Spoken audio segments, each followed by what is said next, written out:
Guys, kamusta na? Ang tagal ko na nagkikrave sa isang masarap at juicy na steak.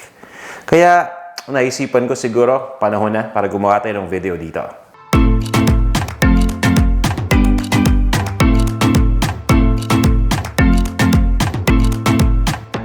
Welcome sa Panlasang Pinoy!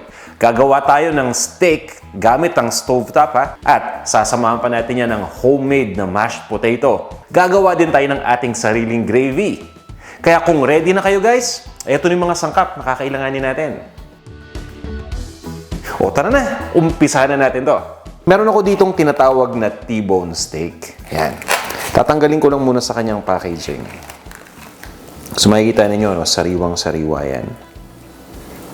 Ang gagawin natin dito ay isi-season lang muna natin yan. Ibig sabihin, maglalagay lang tayo ng asin at ng ground black pepper.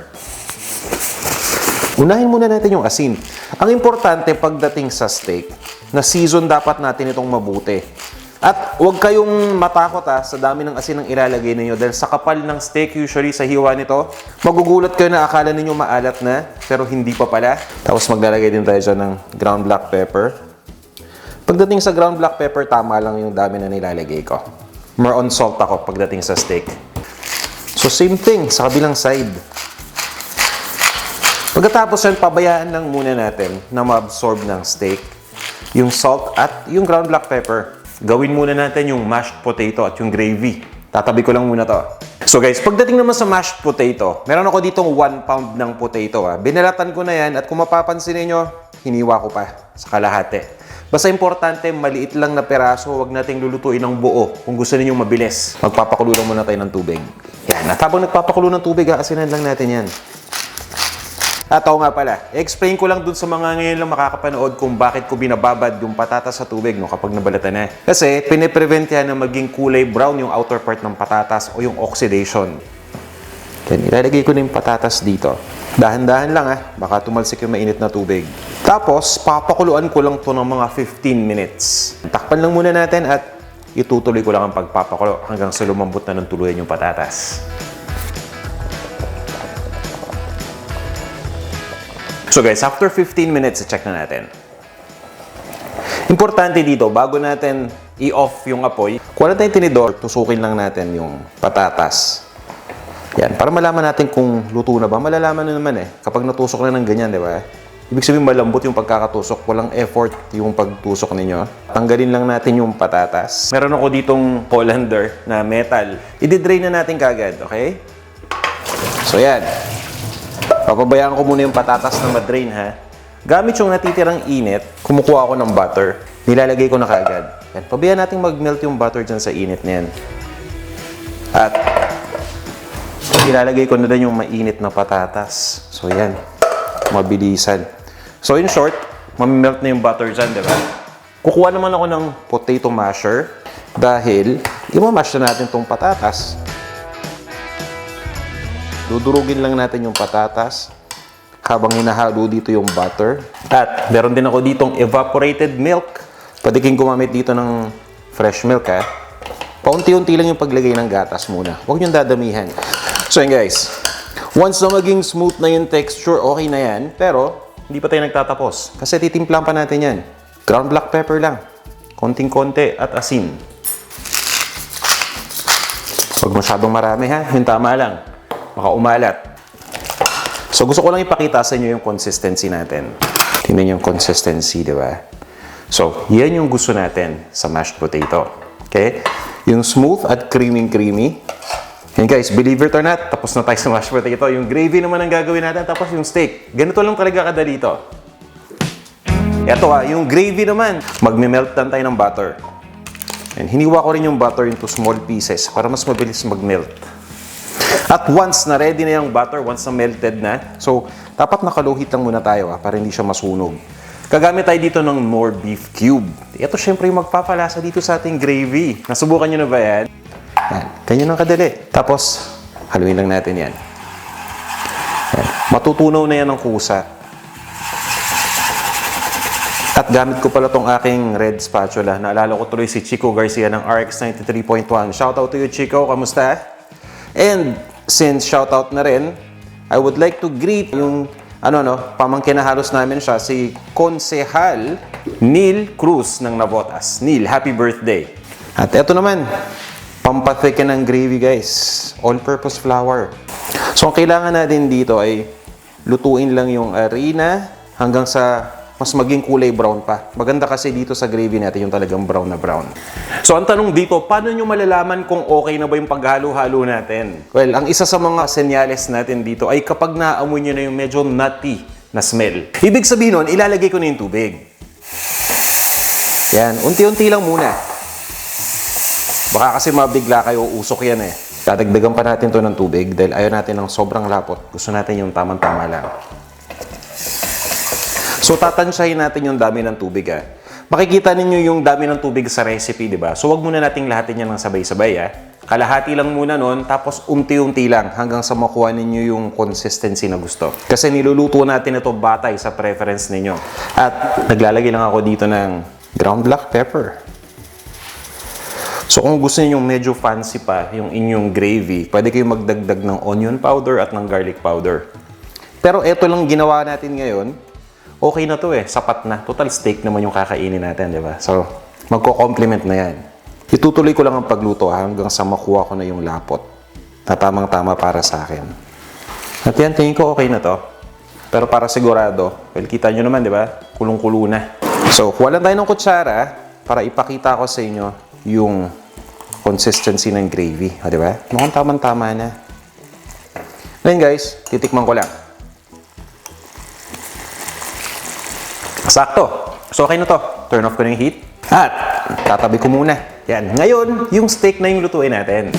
So guys, yung steak naman ang ating lulutuin. Ito, napakadali lang din. Sabi ko sa inyo, di ba, sa stovetop tayo magluluto. Hindi na natin to iihawin. Importante lang, meron tayong pan. Kung may cast iron pan kayo, okay na okay yan dahil nakakapag-conduct ito at nagkakapag-hold ng init ng matagal. Kaya talagang masisir mabuti yung steak.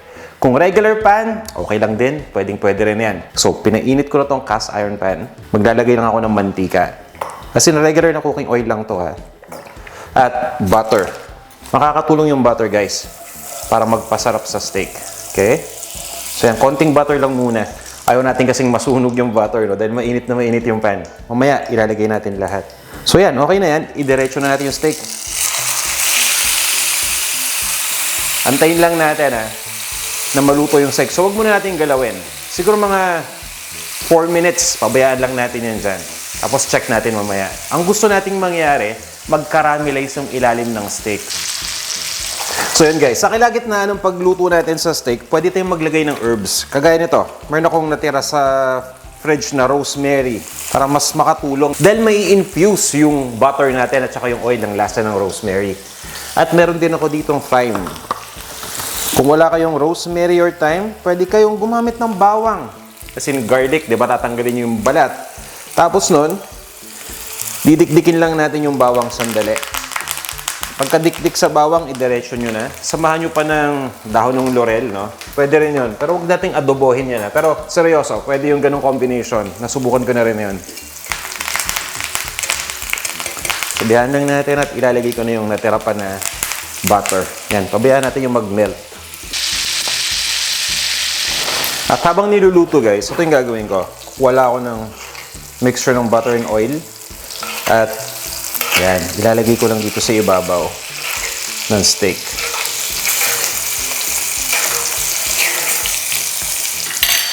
Okay. So yan, tatanggalin ko lang muna yung mga rosemary na nauna, ha. Ayoko kasi na masunog naman to. So at least right now, na-infuse niya na yung, yung butter. Pati yung thyme na rin. Okay na siya. Silipin na nga muna natin. Mukhang pwede na. Wow! Look at that, guys. So yan. Yan yung gusto nating kulay. So yan, ha. Nabaliktad na natin sa... Tapos ganun ulit. Press down lang natin. Kasi yung ibang sides umaangat eh. Lalo na yung maninipis na side. Tapos guys, dating gawin, no? Habang pinipress down ko to, i-baste ko uli ito ng butter and oil mixture. Yan, para hindi ma-dry yung ibabaw na part. So itutuloy ko lang yung pagluto uli ng another 4 minutes. At guys, lagi tayong naka-high heat, ha, kapag nagluluto tayo ng steak. So So guys, gusto ko lang i-check yung ilalim kung okay na rin ba. Wow! O, diba? Ayos na rin. So, ang gagawin ko ngayon guys, no? Babalik ko lang muna sandali.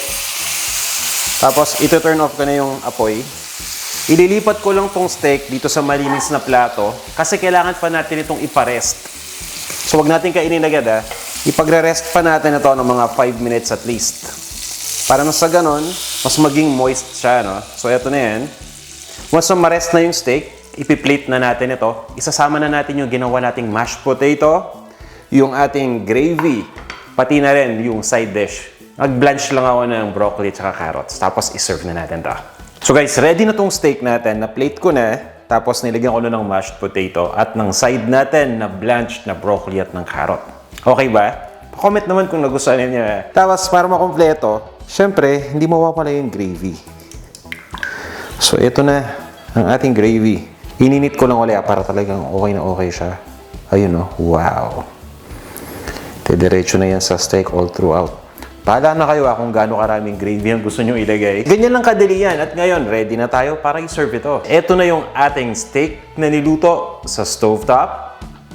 At meron din tayong mashed potato at napakalasang gravy.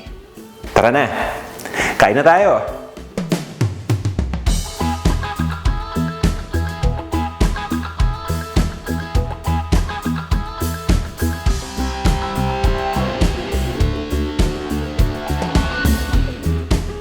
Guys, maraming salamat sa pagnood ng video na to. Sana may natutunan kayong bago at sana nagustuhan ninyo.